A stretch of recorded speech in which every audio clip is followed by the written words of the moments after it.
ఇది విధి ఆడే వింత నాటకం. ఈ సత్యాన్ని అర్థం చేసుకున్నవారు ఆ లోకం నుంచి అనిత కాలంలోనే బయటపడగలరు. భగవంతునిపైకి మనస్సును మళ్లించి ఆధ్యాత్మికంగా ముందుకు సాగిపోగలరు.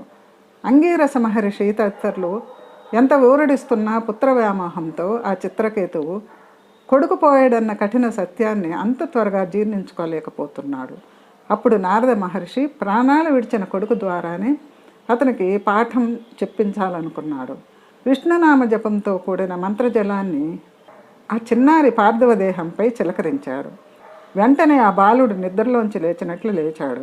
అప్పుడు నారదముని, నీ తల్లిదండ్రులను బంధుమిత్రులను ఒక్కమారు చూడు, వాళ్ళ దుఃఖాన్ని పోగొట్టు, మిగిలిన ఆయుర్దాయమంతా ఈ శరీరంలోనే ఉండి నీ తండ్రి గారి సింహాసనాన్ని అధిష్ఠించు అన్నాడు. అప్పుడు ఆ బాలుడు, ఓ మునీంద్ర, నేను పూర్వకర్మవశం చేత ఎన్నో జన్మలు ఎత్తి ఎన్నెన్నో